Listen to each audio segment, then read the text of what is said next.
Okay, guys, we are live. So for those listening at home, welcome to the Dungeon Musings YouTube channel. My name is Kevin Madison, and I will be your friendly Dungeon Master this evening.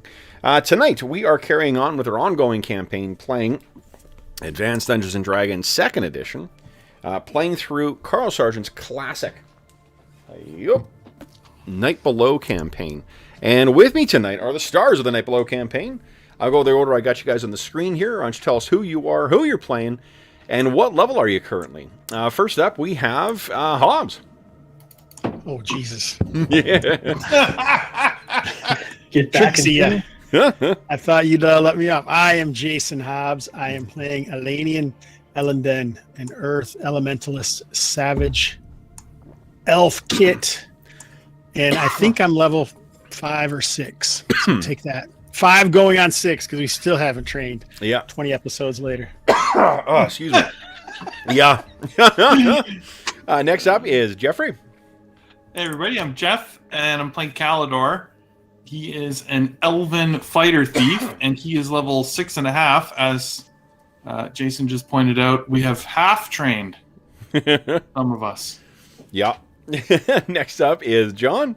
Hey everyone, I am John, and I'm playing Gorman Kettleborn. He is a illusionist thief gnome, and he is a level 7 thief and 5.5 illusionist. Very nice. And last but certainly not least is Will. Hi, I'm Will. I'm playing Chael. Chael is a 6th level specialty priest of Corlon. Very nice. Now, I was trying to find something. Someone shared something quite amusing. Oh, here it is. A viewer pointed out to me that well, it's backwards, I guess. Fuck. So, but the Dorman Moments prawn chips. Their question was whether Dorman was moonlighting. So,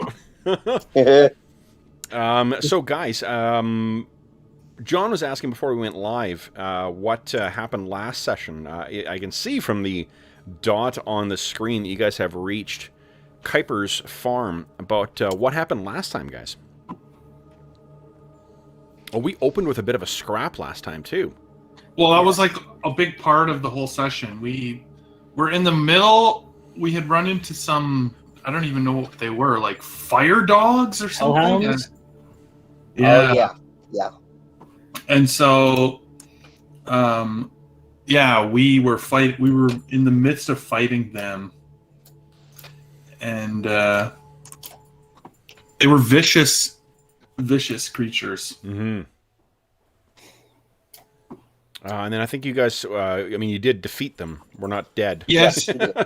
Barely. John, I want to introduce you to the Eric Coker characters that everyone's now playing. No. Then we made it to the farm, yeah. Yes, so the guys arrived at the farm, and what we had left with was a reminder of what Kuiper's farm had looked like before, which was like this. Oop. And what you find when you got there was that one of the buildings had apparently burned down. There was signs of blood on some of the white walls. There are no livestock left. There is signs of things going through the ground, and not a single sign of life. So where we left was with our heroes making their way into the burned out and abandoned part of Kuiper's farm. I think that's where we ended things with the evening coming. So, guys, what do you want to do next? We'll pick up with you guys setting up camp in Kuiper's farm. Go ahead, Hop. Sorry, I interrupted you. Or I interrupted you. I don't know which, but either way, I was thinking that we probably have to search for Kuiper's body or go through the corpses or figure out if we can what actually happened. There are no corpses. There's no sign of anything living or dead here. No livestock remaining. Time to start tracking.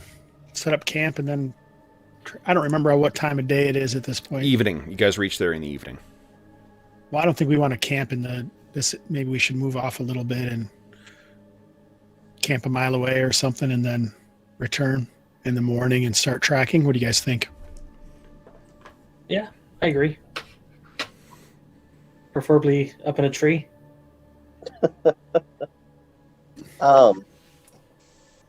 Yeah.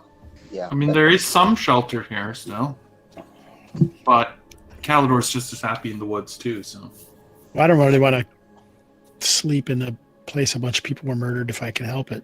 yeah, Not that we haven't done it many times before, but Which makes usually sense. not within the. Well, they're not usually our friends. Yeah, that we Corpses. knew. Yeah. In fairness, murder requires some element of culpability. This thing was probably just hungry. Mm-hmm. All I right. don't know. So where would you where are you guys thinking? North, south? It's not far to the river, of course. Or you could go a little further north. It's not, a mile off would put you probably, where is it here? Maybe 100 yards is good. Oh, yeah. A mile isn't far at all on this map. So Okay. All right. right towards the Great Rock Dale. Yes, let's do it. Exactly. Well, thank God it's only orcs. All right. Then, guys, what do you... everyone's setting up camp. Let's see if anything interesting happens tonight.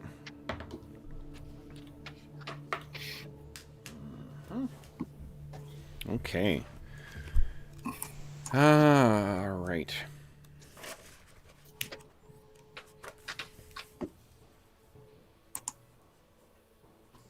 Okay. So you guys set up camp, and the... Oh, did I screw up? Oh, no, I didn't. Okay. There we go. That evening, you guys make camp, and fortunately, there is nothing that disturbs your slumber apart from the memory of, the dramatic changes you saw to Kuiper's farm, of course. Why don't we have... Who's going to play the role of Dave today? Who's going to be our weatherman? I'll fill in for him. Oh, Chuck can do it. Go ahead, Will. Give us 3 percentile rolls, please. All right. Percentile. 1, 2. Nice. Okay. Oh, that didn't do right. So- Well, I guess it did. Yes, you're filling in admirably for Dave. So, what you will find is tomorrow, there are clouds coming in. The winds are picking up because you guys are going to have a heck of a windstorm or a rainstorm tomorrow. It is going to be pouring rain all day tomorrow, and the winds... We know that. I think... Does anyone have weather sense? Nope, I don't. No. I don't think so. Then, unfortunately, no. You will know when you wake up or when you're keeping watch and you start getting, the wind picks up and you start getting hit by those little pellets of rain. And by morning, it is a terrible windstorm to wake up to. Rain and wind and overcast skies. The wind is strong enough to affect range attacks as well, too. So you're taking, anyone doing range attacks takes -2. And, Dorman. Yes. You're going to be moving at half speed all day today because of the wind. If I have a phantom steed, would that help? It'll give you a further distance to fall. That's for sure. I'm having a hard time staying up in the wind. Maybe elevation will help. True. No, it's not the overland travel. I mean, like, if you're traveling in... overland travel as well, too. It's going to be a hell of a thing for you to travel. And I don't think the Phantom Steed would necessarily help either. Phantom Steed doesn't give you any bonuses to handling them or any... No. No. Okay, so it would be... I mean, if you're planning on using it as like a pommel horse with your acrobatics, then maybe. But I don't think it's going to be terribly helpful for you. Let me go. So rain will be coming down today. Let's see if anything interesting happens. Okay, I'm gonna need 2 hours to prep spells. So.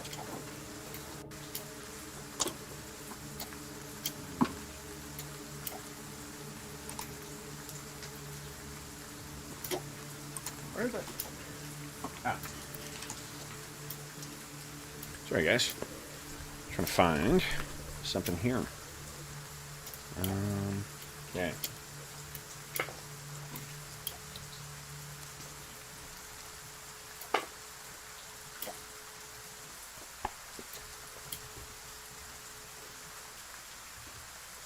Would someone give me a percentile roll? Hobbs, you said you had nothing to do. How about a percentile roll? Son of a... Yeah, idle hands and all that. 47, sir. Awesome, thank you.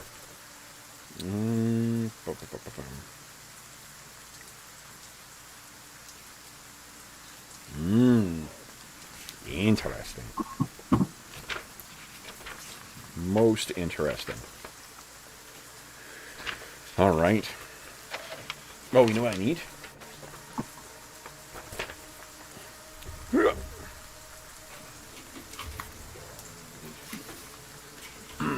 Your favorite, Will? Another book. No. No. No. Oh, I ordered those other two other, what do you call it, games today, from Osprey.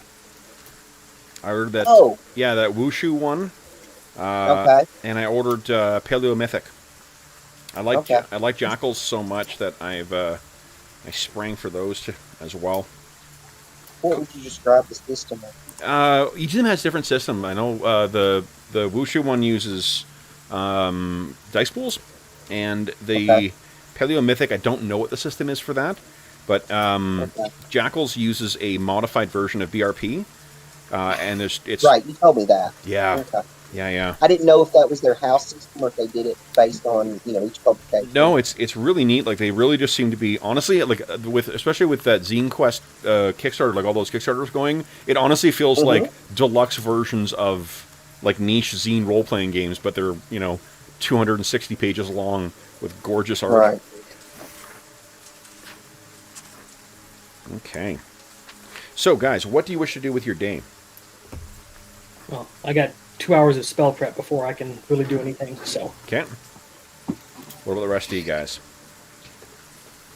2 hours to kill. Will, do you have spells to prep as well, or Elanion? I think the only one that I still had to prep was a first level. It was a Cure Light Wounds that I hadn't. Excellent. Kev, is there a well or something probably at Kuiper's farm, right? Most definitely, yeah. Yeah, okay. Then I won't bother to look for water at this point. Okay. Yeah, once we get to Kuiper's farm and start tracking, I'm gonna cast Strength on Kalidor. Maybe we should split up. I mean, the farm probably doesn't take up that much room, right? I mean, the farm, there's going to be a couple of buildings, and there's going to be the big fields with it as well, too. But I mean, like, nothing you couldn't... if you're looking just for tracks, I mean... If you guys, it wouldn't be too hard for you guys to stay as a group and cover the whole farm. Okay. Well, maybe we should start with the buildings. See if we can find anyone in the buildings, or if there was a hidey hole that maybe someone escaped into, or any survivors, or any evidence of survivors, even if the survivors aren't there anymore. Because how long do we figure it's been? It has been 1, 2. You guys spent 3 days going. It's been about a week. It's been about a week since... it's been about 2 weeks since Kuiper's apparently went missing or died.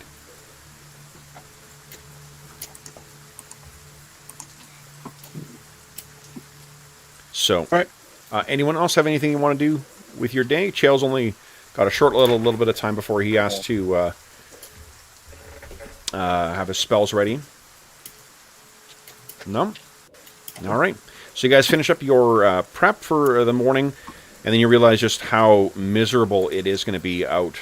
So, Dorman, the mile that it will take you guys to get back to the farm, it would be taking up unless you guys, and I'll let you guys see if you got something else to modify this, but it's basically slowing Dorman down to be able to travel 3 hours in an 8-hour period. Anybody want to pick up 88 pounds of gnome and carry me? Do you have land-based riding? No. I'm gonna say we could strap you onto cloud scale, but I think cloud scales, like even if you strap him to it, like literally strap him to it, that might be all right. But it's not going to be a pleasant trip for him. I don't think you would even be able to ride on cloud scale in this kind of wind, at least not safely. I do have used rope. I could tie myself pretty well to him, I think. You could, but I think we're not going to. Yeah, I think getting back to the farm, we'll say, takes you about... Well, tell me what you're going to do with Dorman, then. Do you have something in mind? Well, I'm willing to cast strength on Calidor if he wants to carry me, but like piggyback. Only if you also enlarge him. Everyone check their equipment. Does anyone have a papoose? Yeah. Otherwise, we're going to be slogging it the whole way. Well, we're going to be slogging it anyway. You're just trying to get out of it, is what I'm hearing. Yes. So here's what I'll let Dorman. I think that I would let you. It would be, it's going to be a minimum of, even at if you're doubling your speed, it's going to be 3 hours to get yourself back to the farm. I would require every hour for you to give us after an hour of doing it, you're going to make a what do you call it? It's endurance check. Okay. And then I did have a question on that. The endurance skill lets the person who possesses it go twice as long before making checks as a normal person. Yep. So here's all I'll let you do is you can either use it after an hour and then just get because it's basically every 20 minutes after that you're going to do another check and then a -1.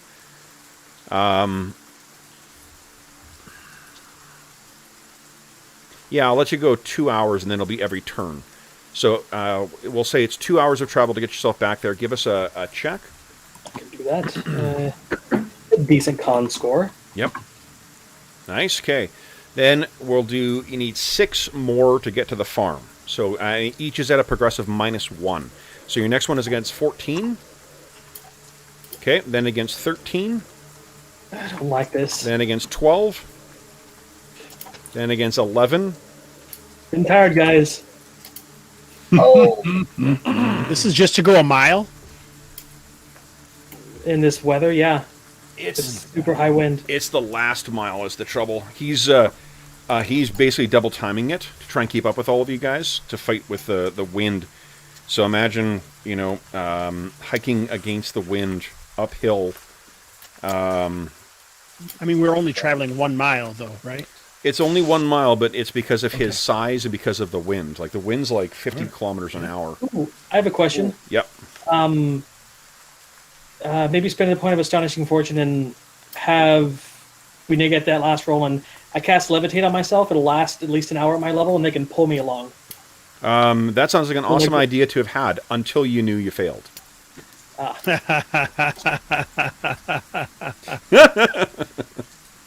Plus, also the prospect of one of them accidentally losing track of you in like a kid's balloon at a farm, at a fair. Oh my god! But it is fun.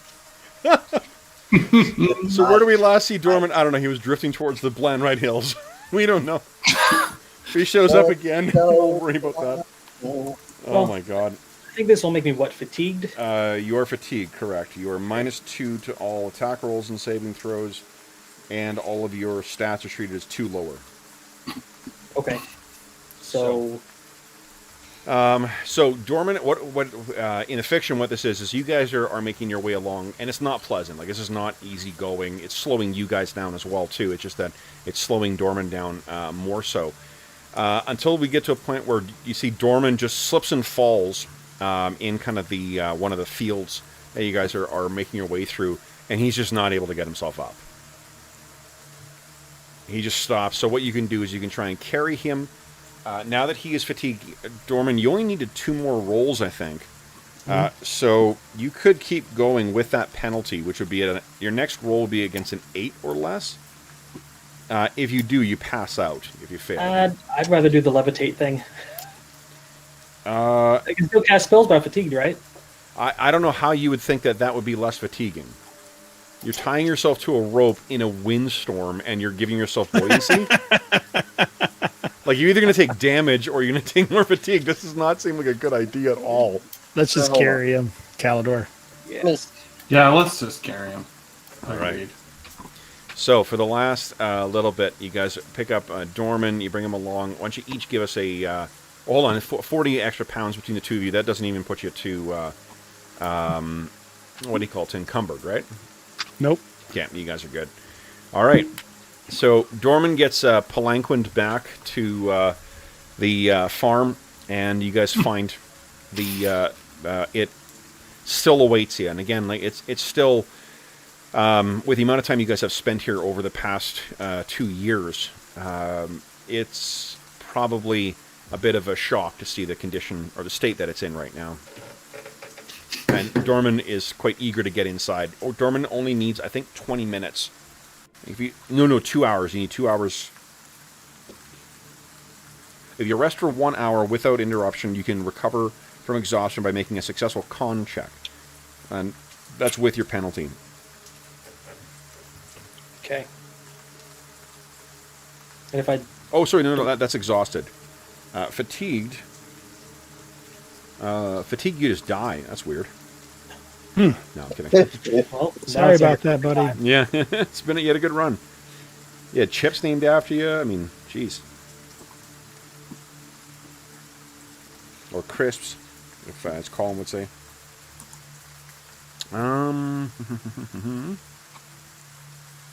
know when we did this in Icewind Dale, we had to rest for 2 hours for exhaustion, and yeah, and I think it's only 20 minutes. I think it's 2 turns for fatigue. okay. Well, I need a breather, guys. Yeah. All right, well, let's head to one of the buildings. Here we go. Fatigued or exhausted can rest while being carried, as long as he doesn't have to use his strength or balance to remain in position. In this windstorm, I don't think. I think they call that the Dorman rule. So, all right.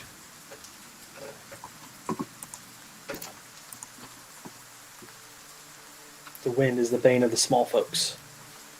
Yeah, no doubt.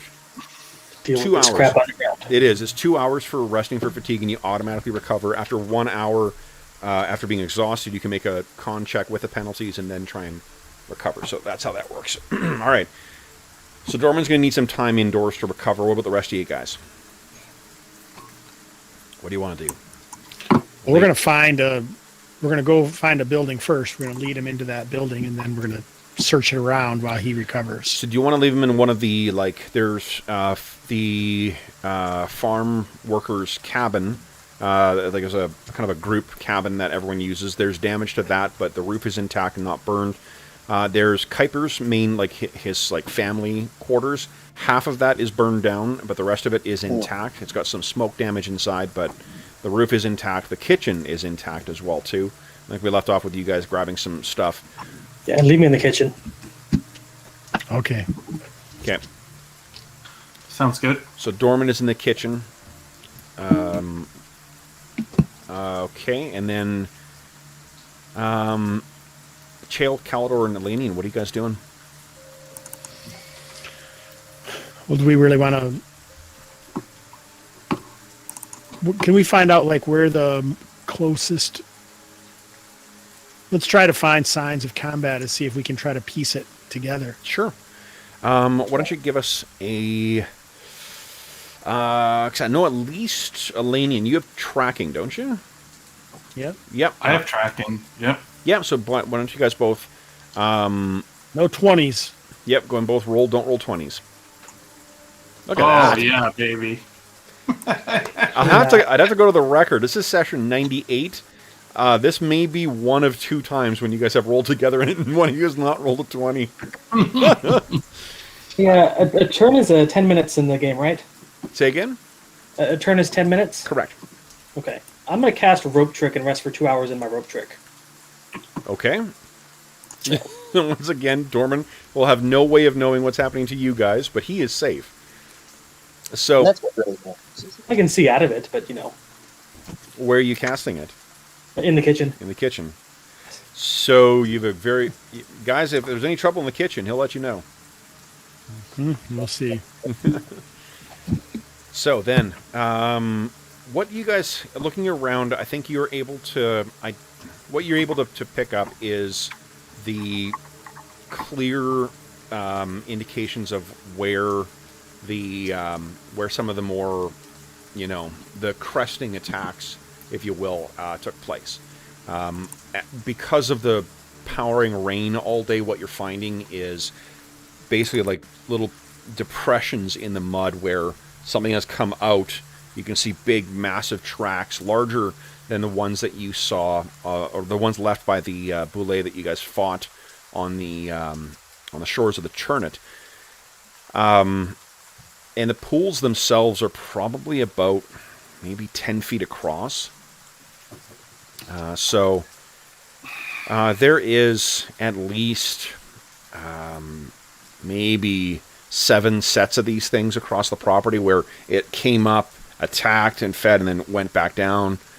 And similarly, you can find places where there is grisly remnants of, you find at one of them there is a human hand from a grown either man or woman, that clearly the hand was trying to hold out while the massive jaws came down on it. You can see the remains of where, livestock have fallen to the ground and were dragged as they were consumed. You can also find tracks of several, the herds of sheep that Kuiper kept. Some of the horses have all run off and in different directions, but the falling rain is making it very difficult to see where those tracks have gone. But what the long and the short of it is that this is a testament to a feeding frenzy and a horrific loss to your friends.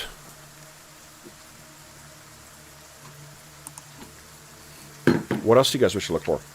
Are we all the way to the docks? It's back, and most of the attacks are near the fields, which are further away from the docks, and around the farmstead.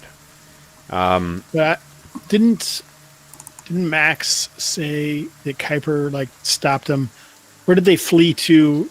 Yeah, they fled Get down on the boat. Yeah, they fled down to the water, and then they actually swam for part of it. They just threw themselves in the river, hoping that this thing would not be able to swim, and then grabbed rafts and were taken up by people as they went along.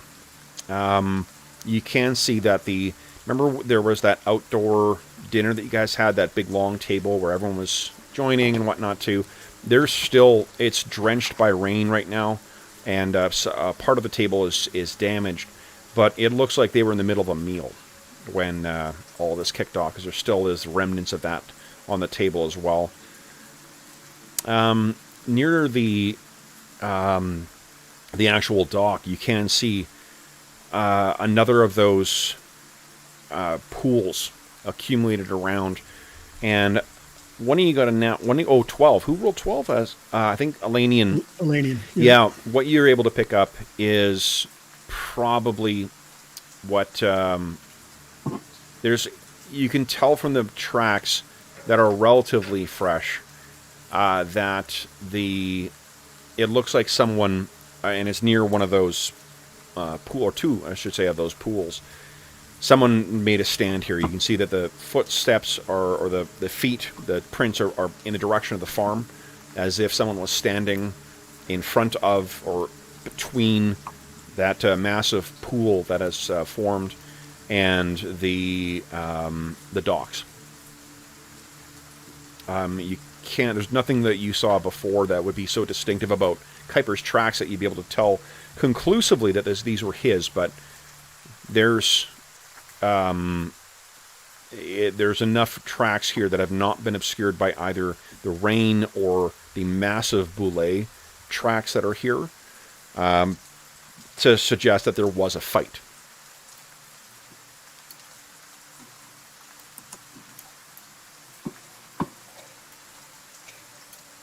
I guess that answers our question.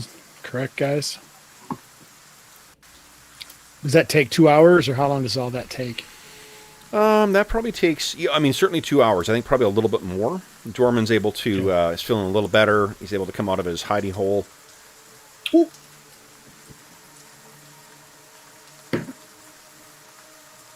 Okay, so tell me what you find. Yeah, and it's probably, probably another hour or so. Yeah, when you get, the guys come back drenched and their boots covered in mud.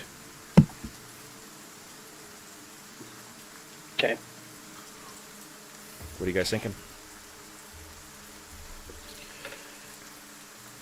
Do we get any indication from the pattern of attacks which way we think the Boule headed from here? It's tough to tell because there is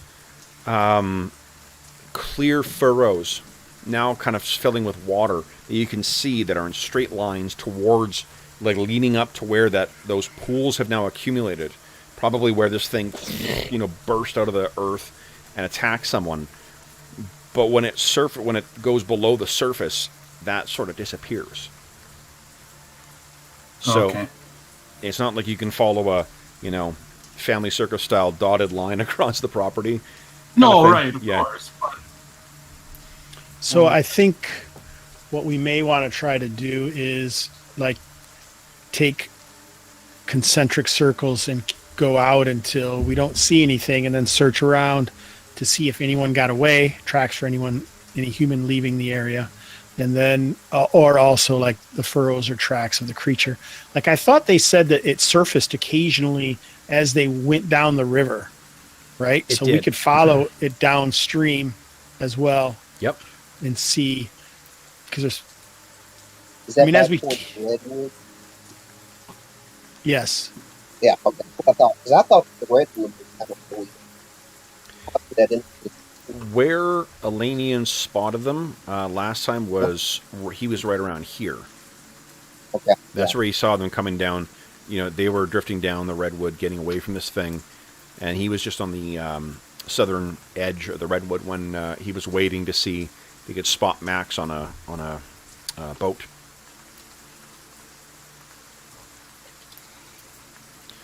And they said it pursued them all the length, at least they thought it did, all the length of this. It's a lot of ground to cover. In the rain. No. May not rain that much. I know we have little choice. I mean, I think we should at least follow it down and see if there's any survivors as we go. Okay. So for the rest of the other complicating factor is this wind for the day as well too. If you guys want to do that concentric circles on the farm, that's probably going to be your daylight for what you're able to get. And obviously the reason that's important is because if you don't have daylight, it's going to be tougher to track. Yep. Right. So what you can tell is, like, there may be, you find one or two places where people have run off and you follow it, and then what you find is another one of those enormous pools. And the tracks that you were following very quickly end very similar to what the ones near the docks do, though they are most often the feet are all facing away from where the surface is. So, yeah. What you pick up is if you don't follow them for terribly long, it does look like the horses and some of the sheep may have gotten further. You're able to follow those for a fair distance, and you see no sign of the another one of the, like, crusting holes. So do you think it was sated and didn't want anything else to eat, or was it specifically going after the humans?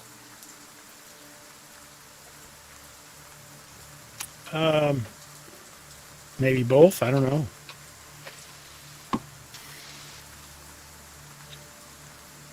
Maybe the humans Well, blow I mean, don't we think part of what's going on here is it's attacking because of its dead child, or Yeah, yeah, that's what our guilt tells us. right.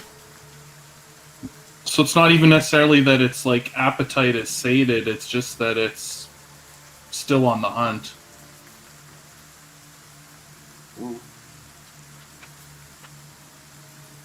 So, what do you guys wish to do tonight, then? Do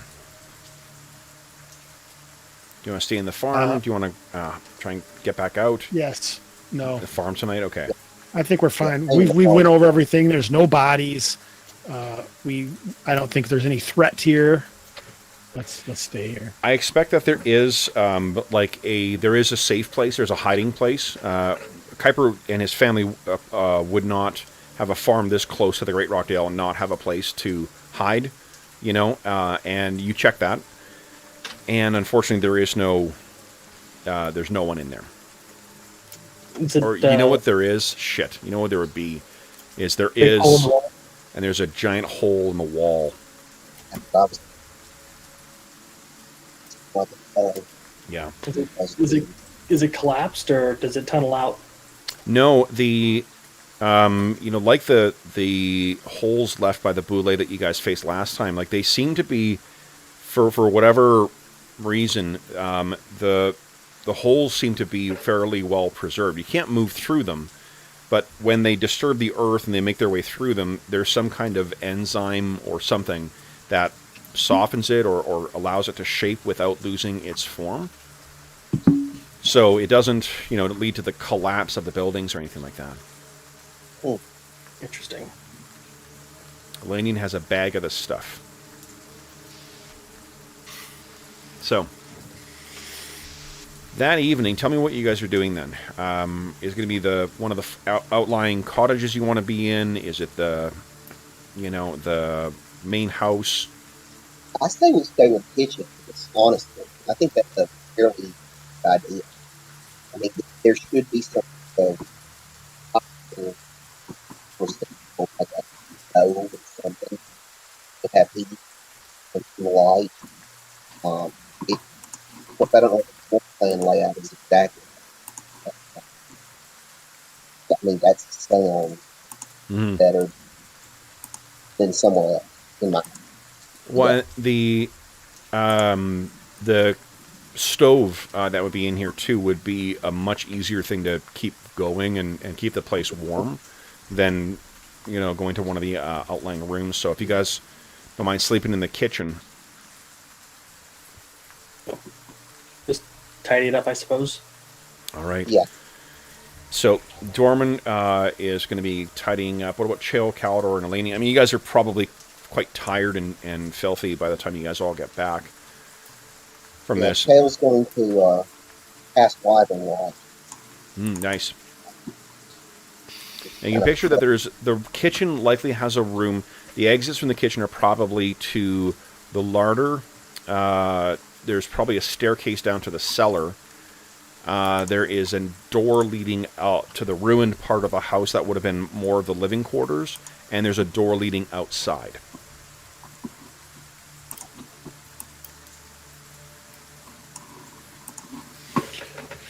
Okay. Ladian, you don't have the alarm spell, do you? Not studied. He just cast Wyvern Watch, though. Okay. Yeah, that'll help us. Now, why don't you guys give me a 1d4 roll, please. Let's see if it's... Elanion, it didn't... Holy shit, Tormund. Both of you guys didn't roll yourselves. We picked Chael. It's unanimous. So, it is... let's see how... It's not too long. To see what the weather's going to be like tomorrow, Will, would you kindly give us another 3 percentile rolls? Okay. So it's not... You know what? The wind's going to die down tomorrow. There's going to be barely any clouds in the sky, and the rain will stop. So we'll say that evening, the wind is dying down. It was quite bad today, so it's not going to be gone altogether, but the rain will have finally, mercifully, stopped. Okay. All right. Now, Chael, you are the one who is on watch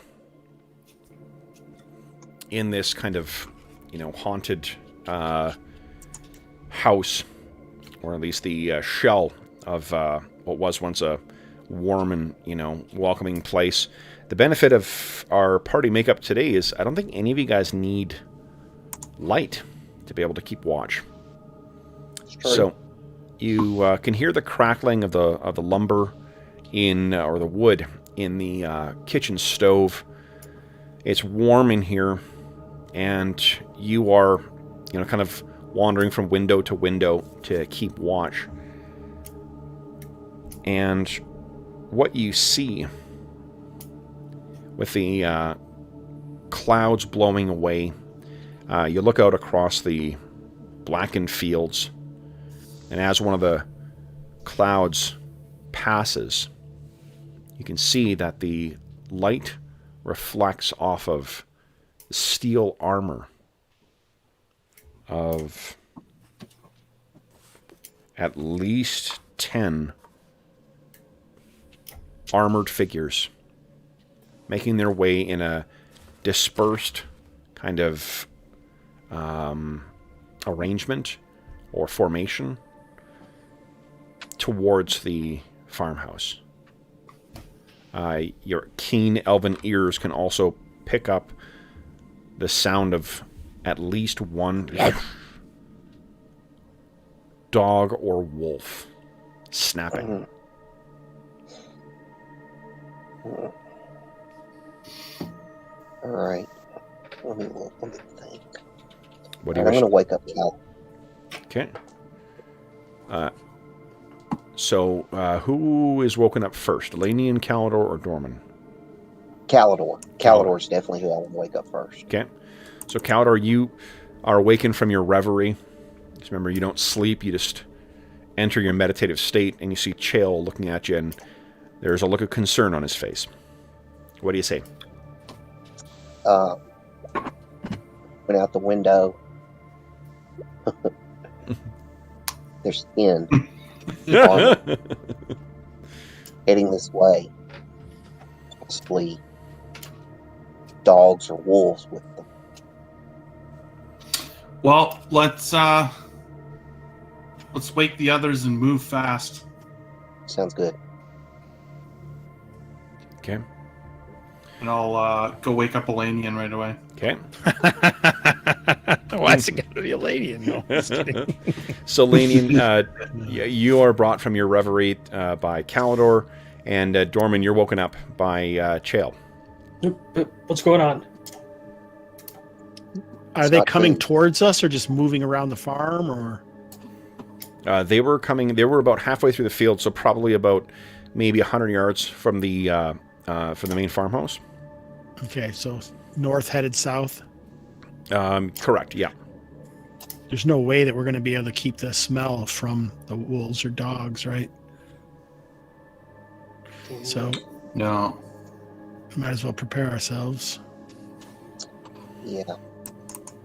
I mean, either that or we can go out and meet them. Your choice. I'm fine with that. The wind has died down. The wind has died down. Yeah. The rain has stopped. The wind is still blowing a bit, but not terribly bad. There are still clouds in the sky, but not many. And there is... Keep an eye on them. I'm sorry. Oh, okay. So if you look... I was... Chill, that if you look again, you can see that they have sort of broken off. It looks like there is a small group that is going to inspect some of the outlying farmhouse, the outlying cottages. There's a couple others who are looking towards the barn, and then there are some that seem to be headed in your direction. They're probably about 50 yards away at this point. Are they carrying torches, Kevin? They are not. Ooh. It's not human I then. like that. Yeah, I assume they were orcs. Just because of his wolf sound, he didn't do it like a happy Anna dog sound. It was like, You've heard Anna, right? Wolf. Happy Anna dog sounds an awful lot like fuck off, fuck off, fuck off, fuck off. That's what I heard. I didn't hear a woof, woofy, happy tail wag. Besides, what kind of humans would be traveling around in the middle of the night? No good comes of night travelers. Yeah, nothing good happens after midnight. What if I got time to cast this 10-minute spell on Calidor? They're 50 yards away. So probably not. Okay. All right, so what do you guys do? I'll say it takes you about maybe 5 minutes to get everything up, get your packs on, get your, your gear ready. What are you doing? Let's see. It's all still quite wet as well, too, unfortunately. I don't think we're going to run from them. I think we are going to have to confront them, at least initially, right? Yeah, I mean, we could use the buildings as sort of strategic cover to try and take them out. Yeah, they're amidst us, so we don't really. Unless you want to try and scare them off somehow. I mean, I could just toss a fireball into the middle of them and see what happens, but that seems, I don't know, kind of. Anyone got bad. local history or as a proficiency? No? Okay. I'm going to, you guys cover me. I'm going to stride out I'm on cloud scale. So I said that I was going to jump on cloud scale. Okay. Sure. So you go and grab where I guess cloud scale would be in the barn. I just assume nearby. To be honest, you could have him if you don't want to do that. Cloud scale could have been in the ruined bit of the house. Okay, which is right. That makes sense. Yeah. He's not as bothered. Slithering up beetles and shit. Yep, exactly. All right. So All right, yeah. So hop on cloud scale and call out to these people. What do you say? And what language do you use? Yeah, I think it will be the giant language. No. Who goes there? Did I tell you I got it? Someone tweeted me directly from about the anvil on the end of a chain. No. Yeah, it went over very well. Nice. I mean, my version was a modified version of what's in the adventure that they've got a character that's got that. So I didn't come up with the idea, but what a fucking amazing idea, right? I don't know if this is the place for this, but a few months ago, some guys traveled into Kalmata into this gigantic cleft that's like the King Kong cleft with the crazy spiders and insects and everything. Yep. Inside a cave, an undead ogre came out of a black lake bearing a chain connected to an iron box. Nice. A massive iron box, and it killed a couple characters with the iron box, and then later the guys came, killed it, and then opened it and found like a magic intelligent sword. But so that's what I used. It wasn't an anvil, it was just massive iron box. So there's my illusion. And that was pre Rime of the Frost Maiden. Nice. All right. So anyway, I'm going to get killed by these because now Kevin's going to be mad at me. I think it's going to be. I think it's going to have to be common. Okay. So who walks the farm of Kuiper? And you hear or you can see. I think at this point too, they're not visible. Like you can't see the details of it with your dark vision. But what you can see is their rough humanoid forms. They stand about as tall as a human, and you can hear the sound of at least 3 wolves. Now that you've come out, maybe it's cloud scale they're smelling. Yeah, and I think I can do that. I can cast light of 120-foot range twice per night. With my ring of shooting stars. So I'll go out, hold up my ring, my hand, and then flash out a light of diffusing light all over the whole area. Okay. Well, and sorry, how much is the light it gives? 100. Well, it says the range is 120 feet. Yeah, so it's just the spell. And then how much? It's daylight is the spell? No, it's just light.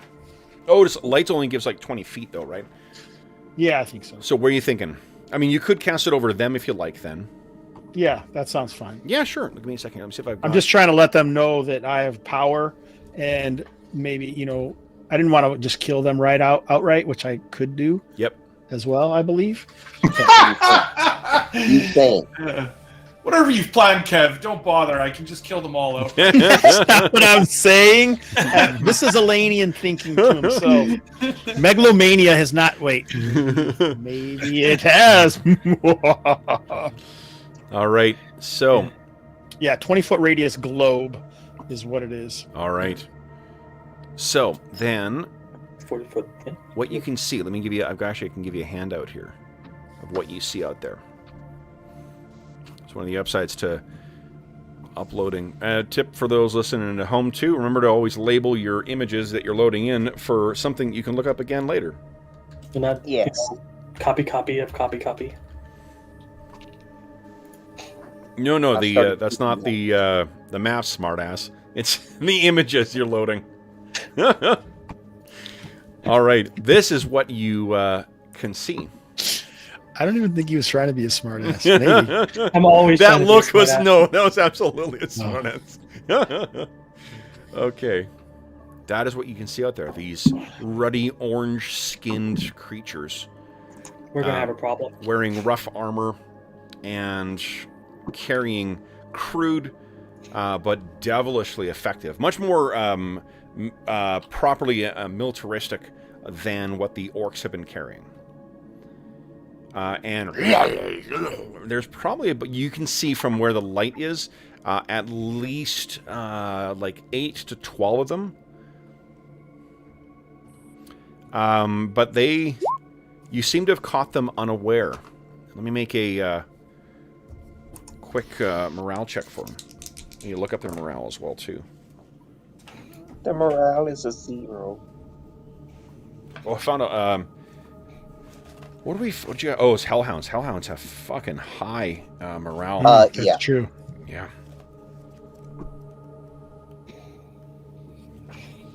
These guys do not know what they have in store for them if they don't run right now. Hey, so... So the... I think one of the lead warriors who's actually wearing like proper plate as opposed to the chainmail in the illustration, shield at his side, what looks like some kind of steel sword in his hand, steps up and with a bit of an accent, with a goblinoid kind of twinge to it.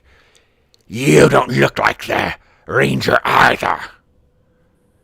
What are you, raiders? Bandits? Our purposes are our own, you sniveling piece of poop. What is it that you wish? Why are you here?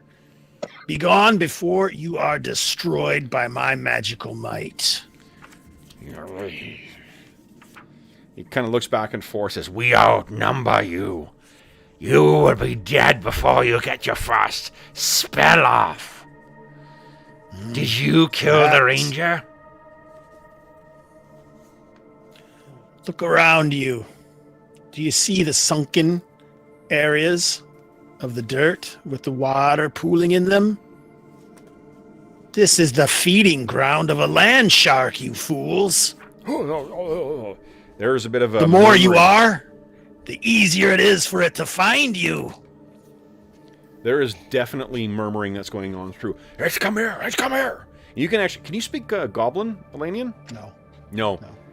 Dorman does. Oh, but good thing Dorman went out. Oh, he didn't, did he? I'm listening. He's in his hidey hole, poking his head out. No, these are goblins. Jordan's like itching. He's like, oh, come on, start a fight. What you can hear is one of them says, Dorman, that it's come here too. It's gonna keep more of us. We've come down into its lair. And then the leader who Elanion's speaking to says, have you seen it? Have you any idea why a land shark seeks prey, especially at a place as large as this? You know nothing of these kinds. They don't live in your soft worlds. They're of the harder places. And you think I am not? Dark gray skin, black veins on his face. Do you put your cloak back to sort of... Yeah, throw back my hood. He's cursed. He's cursed by something. He rides an orca steed. He kind of puts a sword to the side to shut everyone else up. We killed its child. It hunts. You saw this and the other. You would not have killed its child. You would have killed its mate.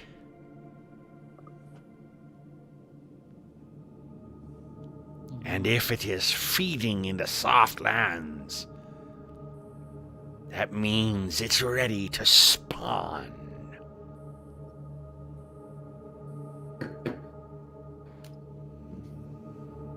What's your name, cursed elf? I am the keeper of the seal. There's kind of a murmuring through the crowd. He once again puts his hand up. I'm Matsuato of the Blue Dragoons. And you can see there's a sigil on all of them as well, too, with a bluish symbol. Why are you here, then, if you killed its mate? Why have you come here? We hunt it. You would hunt the land shark? There's sort of a murmuring through the crowd. Indeed, that is our task. We what? appreciate you for coming, for I think you might be drawing it to us.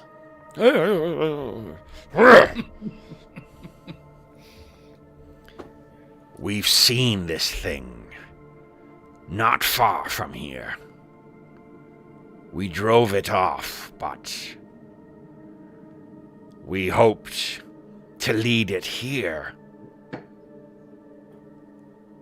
Leave it with the ranger. It seems it ate that meal early.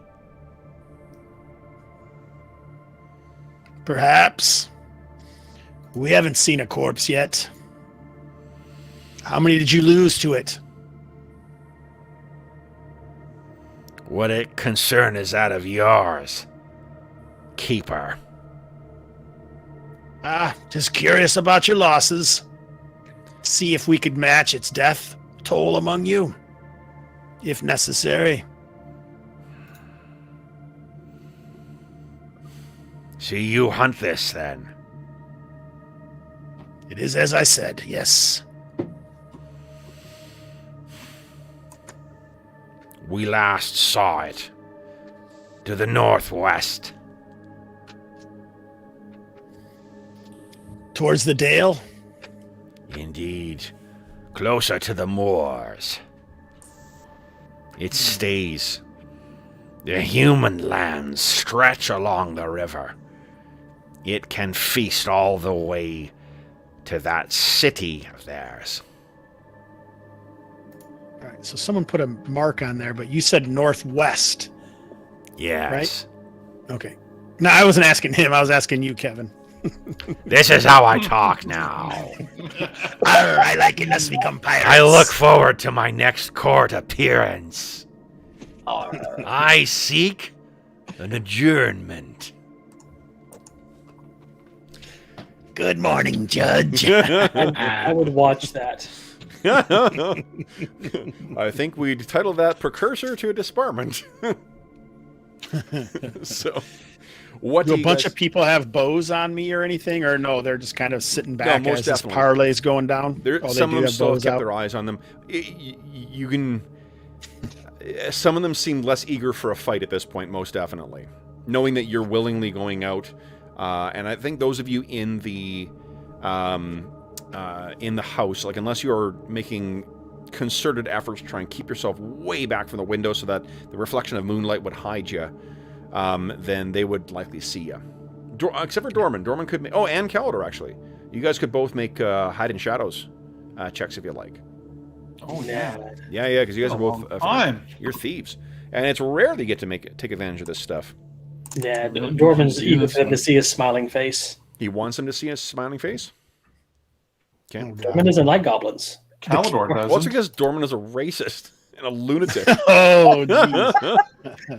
Jesus. The keepers are no friends Do not of the deny Blue it. Dragoons, Matsuatu, but we appreciate your aid. Keep your distance from that area, for there could be quite a battle in the coming days.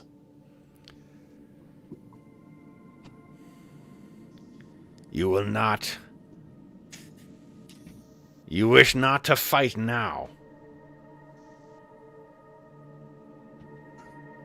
I have no interest in killing you. He turns and says something to the rest of the things. He says, his numbers are fewer than he says in Goblin.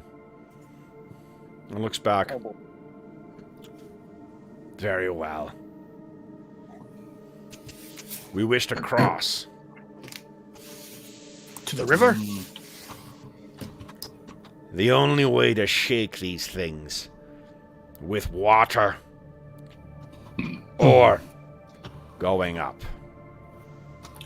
We have not the latter option now. So we will go to the river. Cross. Of that we agree. I let you pass, Matsuatu, and your men. We will meet again, Keeper. For your sake, I hope not. And he sort of gestures, this militaristic kind of hand signal thing. And in comparison to the orcs that you guys have faced, like they've just been rage and numbers. These guys have a lot more. It's closer to the discipline that Chael and, to be honest, like the dwarves would have seen when they fought Turosh Mac's army in the Ulak states. So they get themselves together, and then they head up basically to the east, eastern side of it. The archers are the last to go, keeping an eye on everyone, and then they fade from view, and the Blue Dragoons are gone. So this was only about 2 hours into your watch. This is a quarter of the way into your evening. Now, I'm sure they kept their distance, but did we smell any fish? Now, you didn't. How close did you get? One thing that you would know. I'm trying to think if you would know this. Do you think that you would have talked about the inhabitants of the Great Rock Dale at all? With this guy? With Kuiper before he died. Oh, we have tried to get information about the inhabitants of the Great Rockdale, yes. So another one of the ways that this differs from the others is what you know is that the hobgoblin tribes of the Great Rock Dale have a not twisted, but have an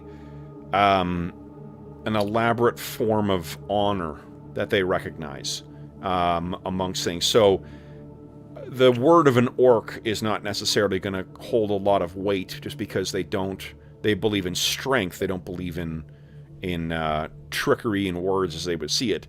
Hobgoblins, however, if you wanted assurances that this guy's not going to come back on you or something like that, you potentially could get his word or something. Yeah, you guys could have give each other your word, and that would give you the opportunity to get in close as well too. if what your intent was to give a good sniff. I'm cool with not doing that. I was just curious. Okay. No good sniffs for the hobgoblins. No, unfortunately, it's the smell of like fresh rain and wet mud out here too. And to be honest, wet, riding lizard. Cloud like, scale in the evening. Yeah, really. Have you ever smelled a salamander before? But it ain't great. That's wonderful. Yeah. So then, I mean, when they, I guess it's all relative. When they all leave, what do you guys do? All right, continue our rest, I guess. Head back in. What'd you guys think? Yeah. Well, so I don't know how fast these things travel, but I think that means we can expect to have company. I think so. It may be following them. They certainly seem to think so. How many of them were there? From what you could see, there was at least like 25. Oh, wow. There may have been more that were keeping a distance or keeping themselves hidden.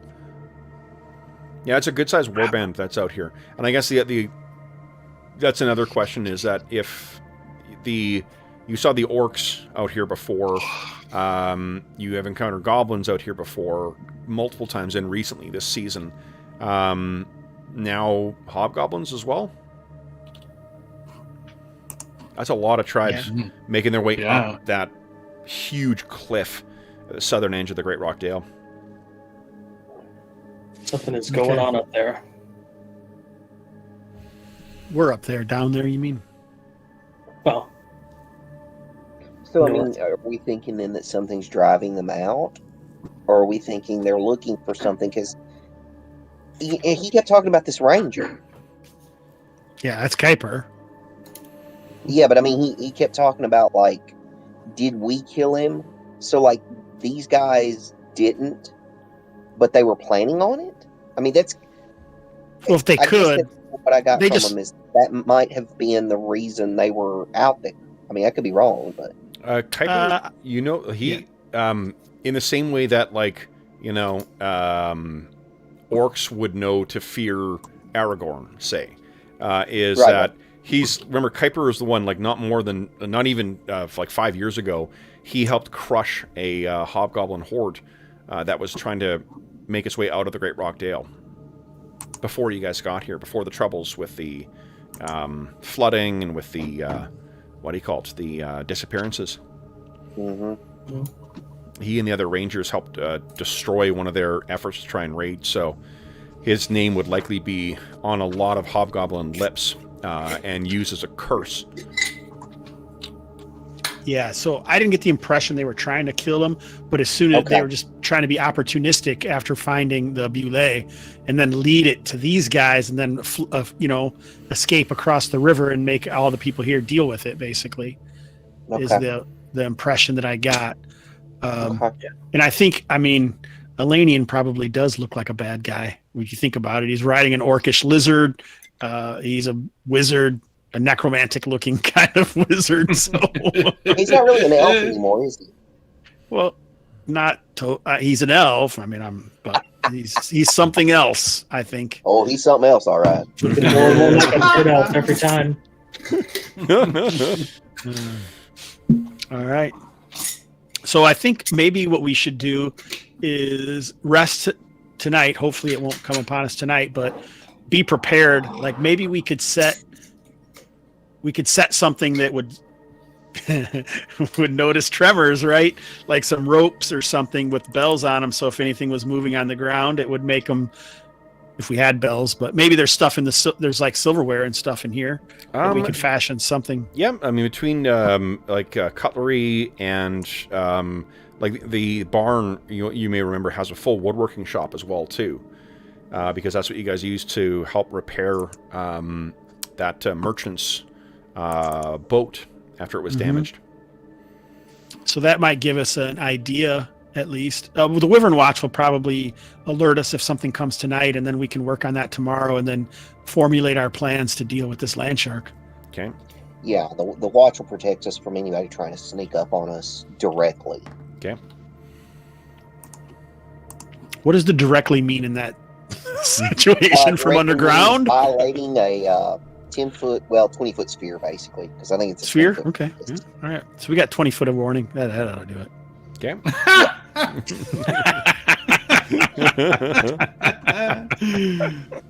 All right. So then, I'm so glad when Jeff he's played with me enough now. He knows my sarcasm. I think. Yeah. Well, the gnome's the only one that sleeps, so. Hobbs, would you give me a percentile roll again, please? All right. I think everyone's at full health right now, right? Elanion's down. So then you would have actually healed Pretty that up close. last night. Oh, okay. Nice. Yeah. Okay. There we go. 47. I'm like, is that exactly what I rolled last time? I rolled a percentile. 47 last time, 41 this time. Okay.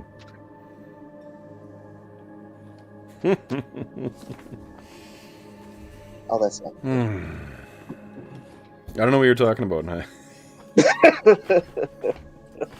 All right. Gonna So, make me up a hammock up in the corner of the room and stay off the ground. what's the gnomish word for pinata? Dorman. Yeah. Okay, so then, guys, what with the evening passing, morning comes, and you guys are once again greeted by a beautiful day. You can tell from the kind of chill that's holding in the air in the morning that winter is most definitely on its way. The trees in the distant Hardlow Wood are beginning to change their hues. One or two of the deciduous trees in the on the property are beginning to see at least some green leaves fall to the ground. What are you guys planning on doing with your day? I think we're going to be setting up plan. You guys can mark off 8 rations as well, too, from the supplies. You don't need to worry about water supplies here. There's the well is still intact. Okay. Perfect. I mean, there's the head that fell off when the bullet ate the body, but I mean, it's not started to rot yet, so you guys are fine. What do you guys wish to do with your day? Well, shouldn't we track back where the hobgoblins came from and see if we can track down this bullet? One of the upsides. I say. Sorry, Hobbs. What I was saying is one of the upsides for that is with all the difficulties that you had yesterday with the tracks. Fortunately, it left like ideal ground for finding where these things went and where they were going as well, because that wet mud is going to hold tracks like clay being cast. Cool. What do you guys think? Is it better to fight in an area where you could maybe be on top of something and not be on the ground itself, or just an open area? I have the high ground, so that's always the good thing. It seems like if it's going to come here anyway, why don't not just prepare for it here? Right. Maybe we could build some traps or some things to assist us. Well, at least we could put we can maybe put archers up and then try and force it to come to certain areas somehow, the move earth spells or the wands that move earth that make them maybe think something's there, and then when it comes up, there's no one there to get, but we can still fire on spells and whenever it comes up. You know what I'm saying? Instead of actually having human bait like Dorman, we could just maybe use something else. Dorman can summon a phantom steed that's semi-real and can trot around and make noise and stuff. So there's that. Is that true? Yeah. Mm-hmm. Does it make noise, or does it actually make the ground move? Because we're talking echolocation here. It's like a quasi-real horse. So what does quasi mean in that situation? It's made of, I'm not looking it up, but it's basically it's a phantasm, but it's like a horse. So let me pull it up here. Okay, I'm down with that. Spectral steed. Now, can it be attacked? Yes, it has hit points. It has AC. That probably won't last very long then. Yeah. Well, one bite, whatever. Right. But so why don't we find some killing ground that we want to draw it to, and then maybe we can create a situation that it's not eating us, but we're still getting attacks on it, at least to whittle it down until this plan goes completely south like we know it will. Right. Agreed. So I can. Well, is there anything we can do? Like, can we get it to eat something that we can ignite? You know, barrels full of oil. Are there any big yellow barrels here? Jeff, you know what side my bread is buttered on. So there must be. I'm sure Kevin set that up for us.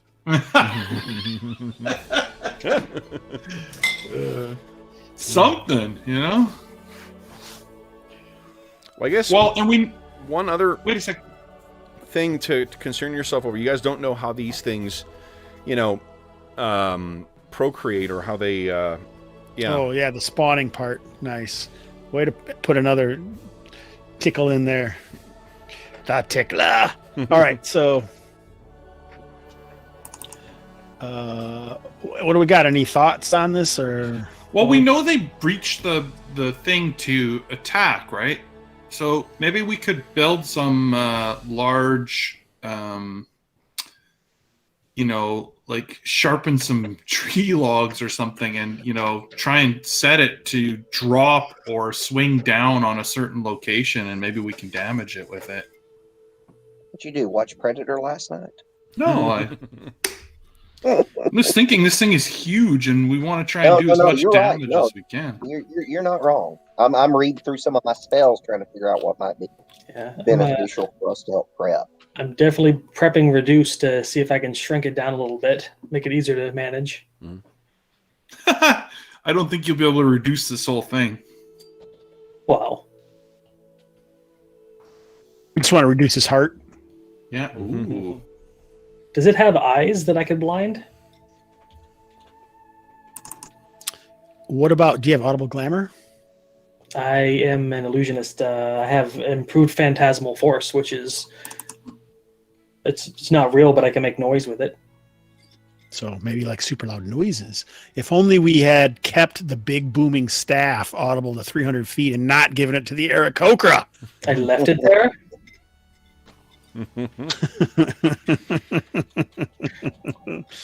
I wonder what happens if it swallowed this urn of the desert winds when it was unstoppered. Would it choke out to death on the sand? I don't know. I doubt it, but I don't know. So what do we think we need? Do we need maybe like a better idea of exactly what's here? Structure wise, to try and like narrow out some areas for killing ground. Like if we get on the barn, because you said the roof was still stable there. Yep. Like maybe we should check to see how stable it is, and then check how stable the stable hands. I don't even know what that's called. There's a name for that. They're the stable garage. Yep.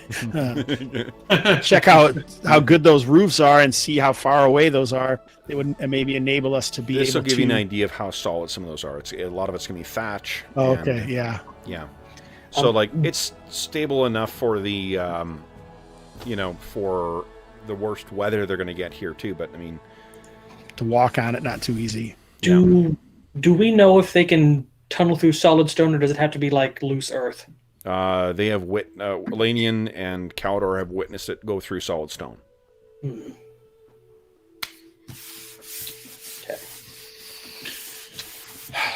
Yes.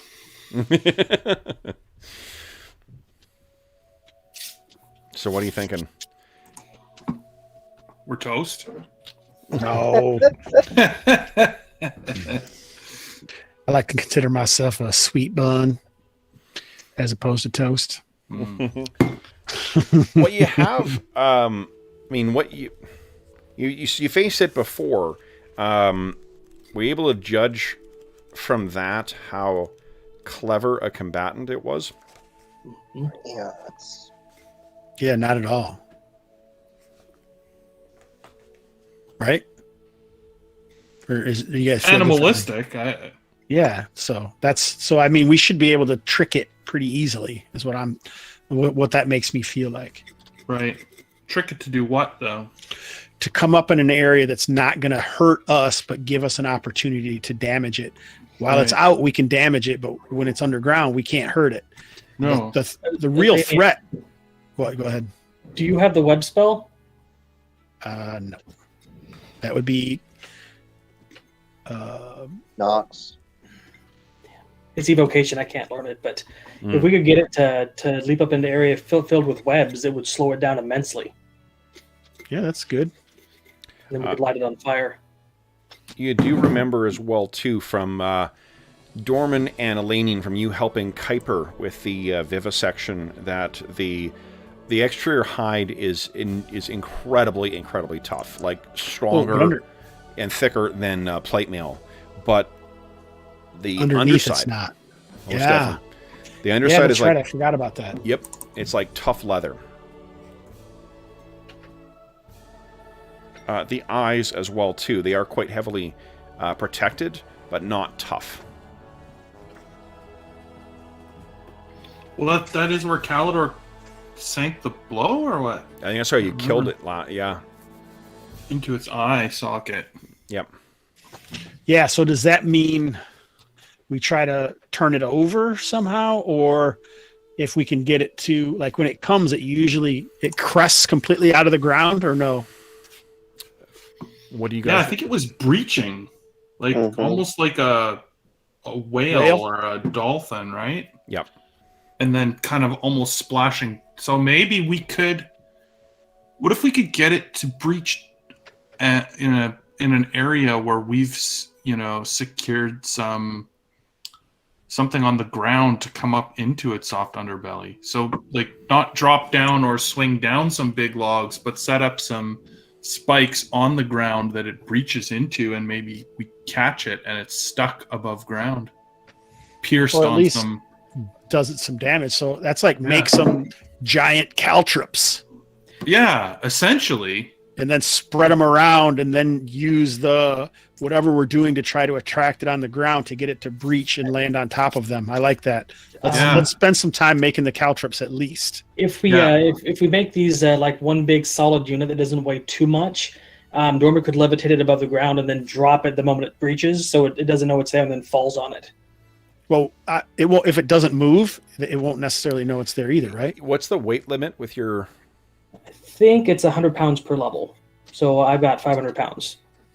double check that. That seems high. Double check. But yeah, I mean, I would assume that Kalidor and Dorman... How much? 100 pounds per level. Wow, okay. That's a lot. Yeah. Yeah, well, we talked about having multiple people try to lift the one up, remember? Because we have multiple levitation spells. So... do I know what stone sleep might do to this? Not sure. I mean, you know that stone sleep specifically affects things that normally are not affected by sleep, like elementals and Galeb-Durs and Zorns, Umber Hulks. But Umber Hulks are also living creatures as well. This thing seems to be a living creature. So stone sleep seems to affect something that is normally not affected by it. Whereas this creature, if it was a low enough hit dice, it could be targeted with it. Oh, I do think sleep would just be able to probably affect it if it was low enough hit dice. Exactly. Which it's not, Yeah. so. Yeah. Stone sleep definitely could. I mean, the last one was even on like the very best roll for sleep, you couldn't have affected the mate.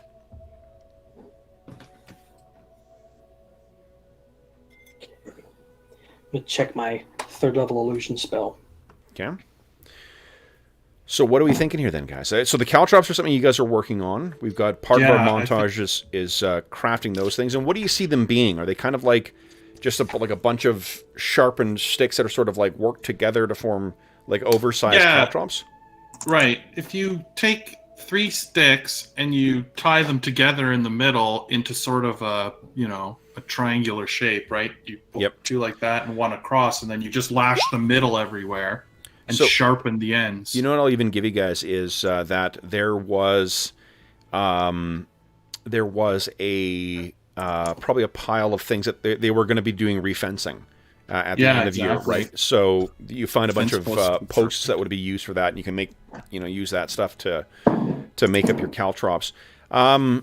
It's tough to say. This thing was very strong, and the jaws and the claws did an extraordinary amount of damage to the things that were hit by it before. We've got an idea. We know this thing can tunnel through the ground, but can it take things with it? Say if we tie a rope to a log and then somehow embed it into the creature, wrap it around its neck, would it be able to tunnel and just get stuck with the log holding it? So it makes the dirt more easily to be moved, like scree or something, right? We have some of the dirt, so it's like if you took your hand and hit ground, it would be hard, but if you hit into this stuff, it would seek into it. So picture it like turning into those giant ball pits that you see at an amusement park or something, right? But it would slow it down, though. I don't know. I mean, it would have to be so big, and it would have to then be across and not the same to parallel with the creature. It's a thought. I think we should make the caltrops. We should try and set up an alarm system, an outreach alarm system, so we can hear it when it comes. So maybe just like on the northwest side of the farm, if we can, put some posts in with a rope and then put something that'll make some sound, and hopefully it's not too windy. And then with my third level illusion spell, Spectral Force, I can do sound, smell, and thermal illusions, and I can keep it up practically for as long as I concentrate in 3 rounds after. So that's not really a I tile is what I would think we would need, isn't it? Sound, smell, and thermal. It makes sound. Right, but I don't know if sound is what we need. We want something like banging on the ground. Like we want the doom, doom, doom. That's what we want.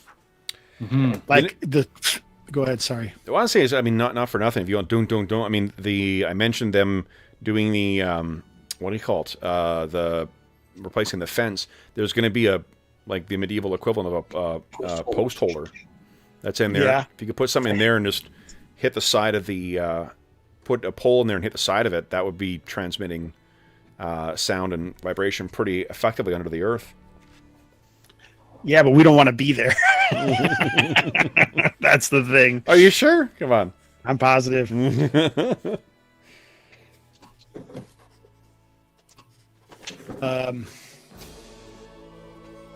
So I'm looking over my spells as well. Could we, I see that one of these buildings with the thatch roof has those upper windows or something. It looks like we could put a board across there and create some solidity for an archer. Does that sound true? Say again?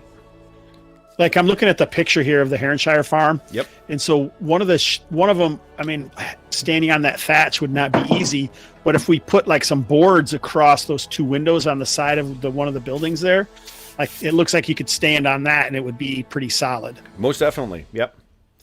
One thing you have noticed is that in spite of this thing coming out and coming through different areas, it hasn't damaged any of the buildings. You don't know what the cause would have been for that first thing burning down, but terror, right? We've just figured. Yeah, it just could have been someone panicking, and they knocked down. But it did put a hole in the safety hole, which was probably earthen walls. Okay, not stone. No. Okay. Probably protect against those windstorms that we get that spawn tornadoes. Yeah, they know they live near Druin, so... I don't think it's Druin they're concerned about. It's Dave. Also known as Father of Tornadoes. Okay, so... Yeah, you can most definitely get someone up there. The difficulty there, of course, is how tough this thing's hide is. Arrows... I'm not Only sure. magical arrows may do something. And then it would still be a tough shot. That's true. I think that you guys I'm trying to think if anyone actually hit this thing and got through. its hide. I don't think that you needed magic. Not like those of you who were using weaponry against this thing. You didn't need a magic weapon. Yeah, it didn't require magic. No, I don't think so either. You're correct. But it is really, it's just that the bonuses to hit that come from a magic weapon and whatnot is more likely to, penetrate its defenses than... What if the kill ground was right below that building and Kalidor leapt off and sneak attacked it? Yeah. Well, Sure. All of this Enlarged- sounds like an excellent plan. Yes, enlarged and buffed with strength. Yes. All these plans always have someone else involved. I don't know if you've noticed. And me far away. I've noticed. I do the same thing. And Elanion will be at the top of the tower. Hitting the gong. Ding, ding, ding, ding, ding, ding, ding, ding. Shoot. All right. Chael, what do you got for us, buddy? I was just thinking, I mean, how big is this thing? The last one What, was... Like, we're talking like the size of a whale. Yep, about Yeah. 11 or 12 feet long. Oh, not a big okay, one. so 11 Oh, feet okay. long. So, No, like a real shark. Yeah. okay. So that's not, I mean, that's not ginormous. No, I thought they were bigger. Well, I mean, that was the that's good. smaller one that you guys took down. From the size of the thing, this one's probably closer to 20. Oh, okay. 12 foot, as big as an elephant.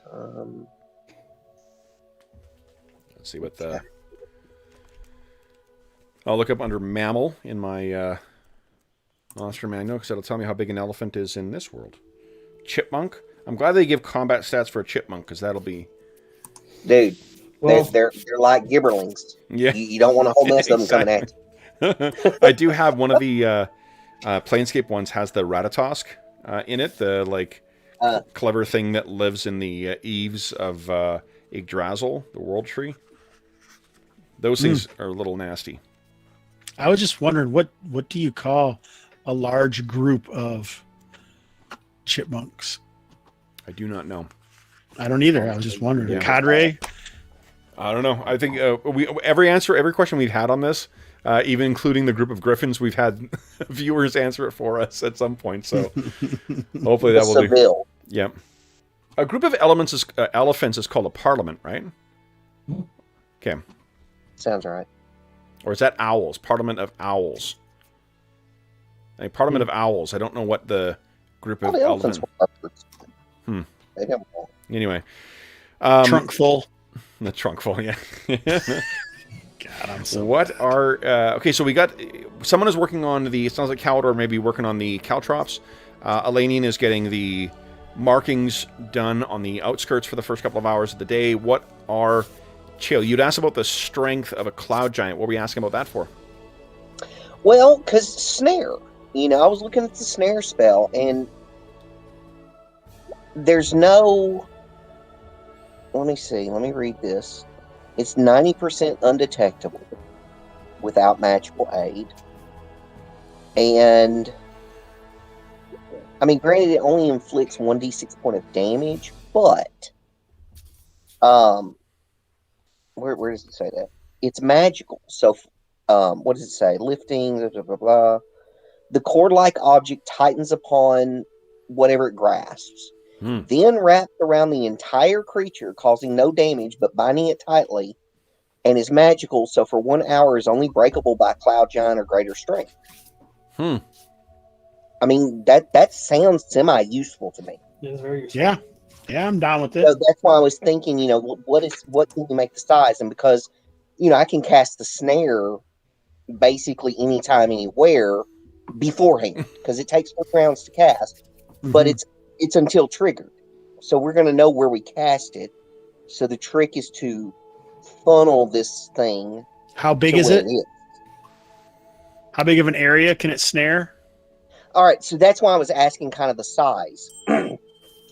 It should be able to grasp a limb of 3 foot diameter. So that's why I was kind of thinking about elephants and how big an elephant leg is, and maybe how big this thing's leg or tail, because they have tails, don't they? Not really. It's really kind of part of okay. the sort of the reason they're called a bullet is because they kind of look like one. Okay. They do have legs, yeah. They do have legs, They definitely. do have legs. They do have necks. Here, let me show you. I wouldn't say they have a neck. Oh, well, okay. Fair enough. I don't know. The image I have is... maybe I'm getting it confused with the terrace view or whatever? Tarask? Yeah, I think I'm getting that confused in my mind. Here, that's a boule. Okay, yeah. It's like a dinosaur. Well, those limbs would be catchable. Yeah, for sure. And that tail, that doesn't look like... That looks like it has a tail. I'm always thinking of the classic one, of course. We've already talked about this the last time. It's wagging its tail. See how happy it is to see you guys? Oh, yes. Happy. I've got a spell called Bind that uses a rope, and I can command it to entangle a creature. It's got to be next to, though. So I could do something similar, but it doesn't increase the strength of the rope any, so it's got to be a sturdy rope to hold a boule. I like the snare idea. I think now we just have to figure out how we're going to draw it specifically to one location. Got this Phantom Speed in the last 5 hours. I think I'm down with that. I feel like we're reenacting a Mandalorian episode here. Well, the other thing, with the spike rope, if you think about a valley, think about it conceptually. I mean, even though it's flat, think about it like a valley.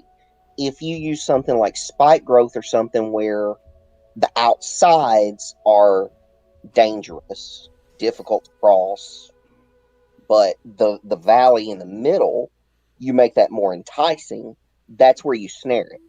Does that make sense? Mm-hmm. Yeah. But I think we can draw it because that's what we want, though. We want to basically get it up above and keep it up above where we can unleash. It would be way better if we could attack it from the bottom, but that's why I think we're going to have multiple plans. Would the spike growth work if it surfaced and then landed on it when it went back in? Would it be affected by that too, right? Yeah, as soon as it moves across the ground, I think it's going to get it. As soon as it moves into that area, because it says acts as if the area were strewn with caltrops. Even though it doesn't look like it. That's kind of how it acts. So I think you could just do that anywhere. It wouldn't. Yeah, you just do that to the whole area, and then when you jump down on top of it, Calidor, don't fall off into the spike growth. I mean, he could ride the steed if he wanted. I know it was meant as a joke, but there is an enormous fin on the back of that thing as well. Oh yeah. Right, like that's what Druin is. I wasn't joking, actually. Yeah, okay. That's what Druin is crafting into his. I mean, if it goes underneath, that's going to be a problem. But the what do you call it? Yeah, the snare keeps it from doing that. If you had both hands free, there is definitely a way, something you could grab onto. All right. So, does anyone? What else are we working on, Dorman? You got some plans? I was thinking I could whip up a few really big snares, like out of rope, and then if he manages to get it snared up, we could toss it around its limbs and try to entangle it even more, or maybe have a few logs handy, and I don't know. I can whip up some snares. Okay. Oh, okay. Spike growth is more immediate. I understand. Yeah, doesn't last as long, I would need right? it to actually show up, and of course, I could memorize multiple, instances. I could memorize up to 4 instances of it. What do you guys? That's going to give us. 4 instances would cover 10 foot square per level, so 60 foot, so 240 square foot areas. That's tons. That's a lot. I think I would prefer fighting it at night. Why? Because then I could use my ring of shooting stars. Yeah, none of us need to see in the dark. But even the other people, we could set up. You got continual light. Yes, you could set up. You could set up continual light here to make it so the humans can see. I've got a pack of stones I've been casting it on in my downtime, so I've got a few of them. Yeah, so spread that around on the stakes, so this whole area is going to be lit up night or day, and so even if it is at night, then we can still everyone can be able to waylay them, and I can still use the ring of shooting stars. But we're not going to be able to control when it comes. Hobbs obviously. also knows my love of tremors as well too, so I can use those spikes to fall over as it's moving underground past them. That's great. Yeah, that'll be great. Yeah. I think that's everyone's love of tremors, isn't it? yes. I mean, come on, seriously. Oh, it's one of my father's favorites. He My loved it. wife adores Oh those god, movies. I no joke. I've not seen any other film as many times as I've seen Tremors. I've seen Tremors over 100 times. I've not seen. That would be Outlaw Josie Wales for me. Probably. Oh, it's a fucking great film Oh. too. Love that one too. Interesting side note: George's character on Friday was specifically requested to be an homage to Outlaw Josie Wales. Oh yeah. Yeah. Nice. Okay. So then, guys, it sounds like you guys have a sound plan in place. So, what is everyone? Mark off whatever spells that you are casting today before the day gets underway. I'm assuming you're trying to have all of your prep done by noon or shortly thereafter.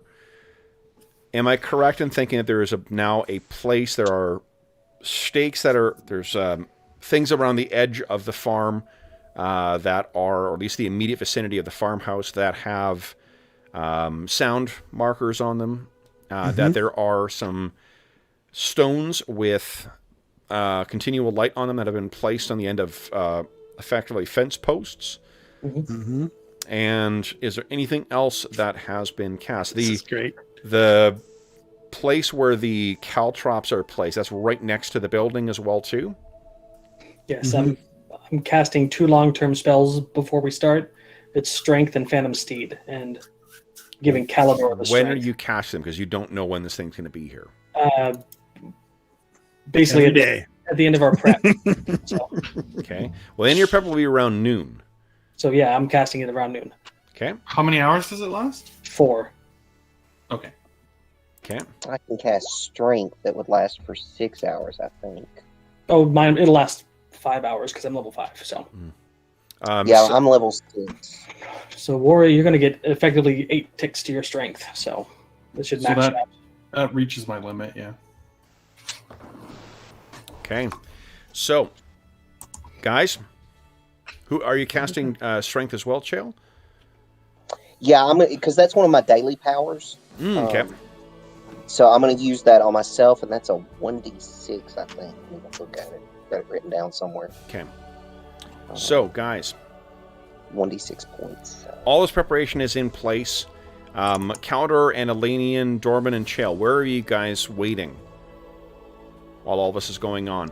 Now, one of the things you have not told me is I heard a whole lot of talk about something pounding something on the ground, but Yes. no talk about who is doing that.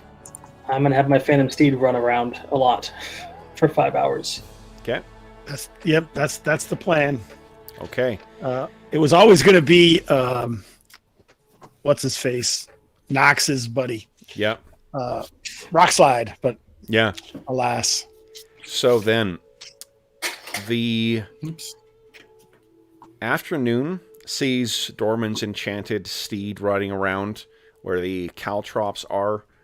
Chael and Dorman, you can feel Calidor, you can feel your strength enhanced by Dorman's magics. Chael, same thing as well. And the day grows long. And as the sun goes down, Calidor, you feel your strength fail you. The steed disappears. And Chael, you finally feel your strength fail you as well. What do you guys intend to do as the sun goes down and the stars begin to poke out into the deep blue sky? The farmyard is still illuminated by the lights that you've set out, almost like patio lanterns. God. First hour passes. Second hour passes. The evening comes. It is now 10 o'clock. What are you guys intending on doing? Are you sleeping? Are you all staying up? I think Should we sleep in shifts of 2? Probably. Well, Or You're even gonna have not to sleep where you tonight. are, Calidor. Yeah. But I think I think one person is enough. And I mean, if we have to shout, we have to shout. But that's not gonna like allow us to make the thing happen where we want it to happen. That's the problem. yeah.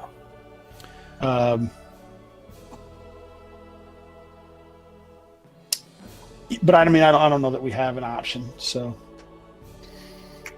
Yeah. So I guess our. Yeah. I can take first rest if you want, and hopefully be able to get my spells back to get that horse back, and we'll see. Yeah. Why don't you rest? Okay. We'll do it up a second floor of a building. Okay. Well, there's really only an attic here. Like, there's not... Yeah, that'll do. Okay. So Dorman is sleeping in an attic. Calidor, Elanion, and Chael, what are you guys doing? I think why don't we each take everyone sleep but one person. And as soon as we hear the thing, we're going to have to wake each other up. I feel like Cloud Scale is like on top of one of the buildings if it doesn't collapse on him. I'm not sure. He's not a gecko, so... Oh, dang it. Yeah. I don't think that they have... What is he? Way. He's a giant cave lizard. Let's see, maybe he does have... let me take a look here. Maybe he does have climbing. Giant lizard. Nope, just movement. He moves quick, though. He's 500 pounds or light. I could levitate him on top of the roof if you'd like. Oh, my God. I'm not sure that it would support him, though. It's a thatch roof. True. Yeah. All right. So just inside a building. Okay. So he's inside a building. And then, are you guys doing anything to try and draw it in like you were with the steed? I mean, I don't think we want to at this point, but what do you think, Hobbs? We do want to if we have a way to, for sure. I would rather have it go to the location that we have prepared for it. Otherwise, almost everything we've done is for nothing. You want me to play my flute? I mean, you know, that's about the only other thing I can sing and play a flute. Why don't how far out? Oh, you said it was a starlit night, right? Yep. So how far out can Calidor see to the northwest from his position? With details, you can see about 60 feet because you're night vision. But you also can... where is it? Because of the clear sky, it's quite some distance. You just can't make out details, is all. Okay. Well, we just want to hopefully be able to see if a land shark is coming. That's all we want to be able to see. You cannot see through... I mean, you're... Let's see here. Moonlight... Clear 50 yards. So you can see that's pretty good. 150 feet. Yeah. Okay. So then, guys, why don't we... I think we're going to take turns. Elanion and Chael are going to take turns thumping in the spot and then fleeing as quickly as possible if we see it. Okay. So then, let's do this. Chael and Elanion. Chael's like, wait! Lower will definitely be better here. Whoever is higher gets the prize. So why don't you guys each give us a D6 roll? Does that mean that we're there if we get the prize, or that we're not there if we get the Define prize. All right. Yes, I'm probably the fastest, so that's probably good. Chael. Yes. Chael gets the prize. Yay. So, Chael, you were out there thumping. You've got maybe one of the... the spear. Yeah, thump against the ground. Yeah, Thump, whole thing, baby. thump, thump. So you're hitting against the ground. You are on... This is about... actually, about 3 in the morning. The sun... the thin sliver of moon that is left is drifting overhead. Thump. Thump. Thump. And then you see... one of Dorman's lights. About... probably about 30 yards away, collapses over. and another goes over, another, and another, and you begin to see cresting out of the earth and moving its way towards you is the tip of some massive fin. And guys, that is where we're going to leave our session. So, hold on, you guys. So, fighters did not defeat anyone in combat today, but you guys are getting some XP for today. I gotta go make more notes. Okay. Let's see here. Oh, wrong thing. And I successfully hid in shadows from an enemy. I think you... What'd you roll? Did you succeed? Yep. I rolled a 73. Oh, yes, then absolutely. Yep, Yeah. yep, you can count that. Lady, you prepared levitate? Sorry? Magical. Oh, Lady, Yeah, I have levitate. smart. I did too. All right, so let's see here. There was... That plus... times... And we got 4 points of astonishing fortune. Oh, okay, so you guys Yep. still got your full astonishing fortune for the day. So not you know, you're not going to retire on this amount. You guys have earned today 242 XP each. Perfect. But this sets up terrific. I think I know what we're doing next Wednesday. So for those listening at home, next, if you're listening to this at the time of recording or this week, this coming Friday, we will not be playing Night Below. We'll be instead playing a special one-shot of 5th edition set in the world of Eberron. We're returning to Eberron to help our friends at Beetle and Grimm celebrate their Feberon event. So that event is from now until the end of February.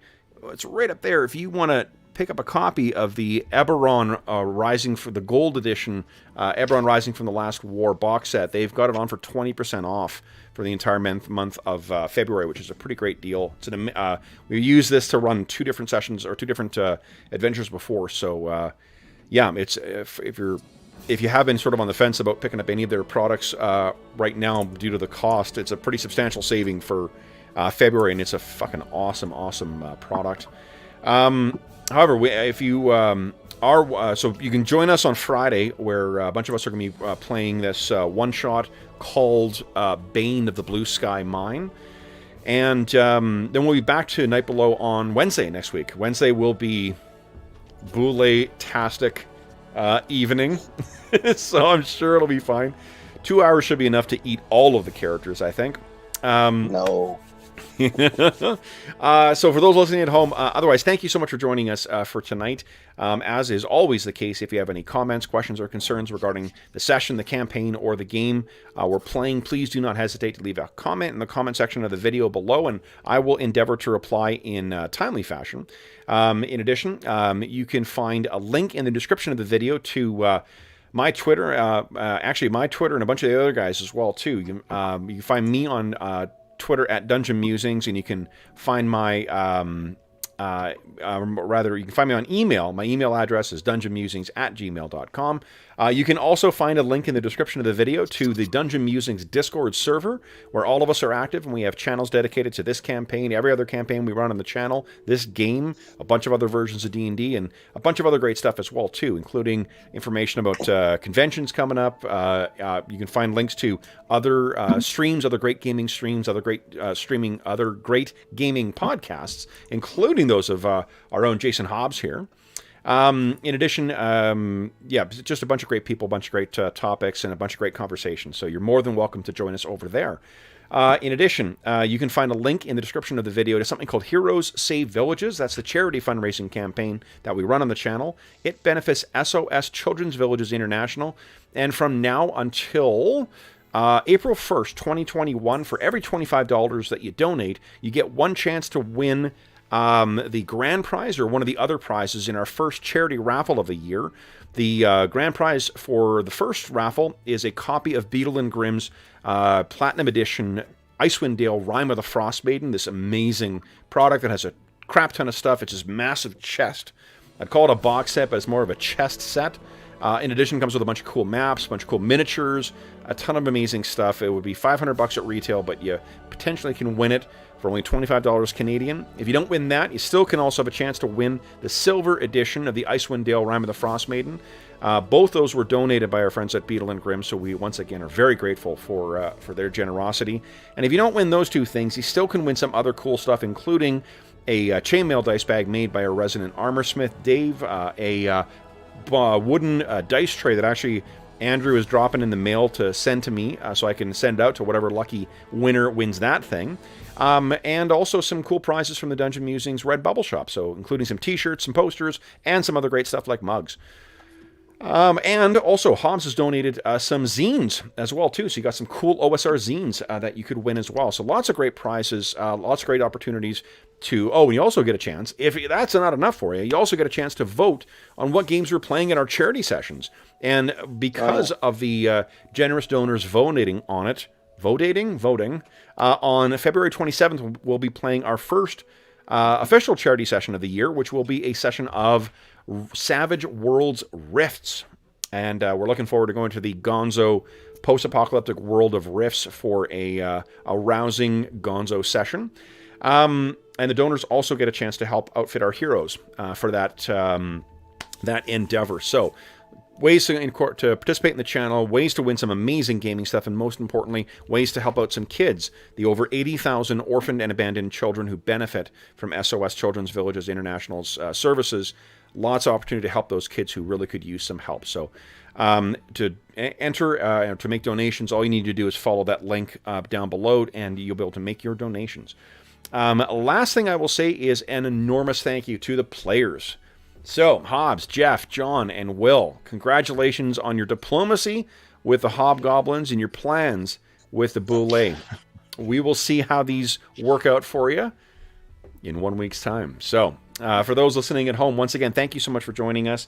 If you are joining us during the current crisis, we do hope that this finds you healthy, safe, and weathering the current crisis as well as can be expected. We hope that if you're somewhere that's being affected by this shit weather that's making its way around, that you're staying warm and that you're staying safe. And until we see you again, stay safe, stay healthy, and happy gaming. Bye.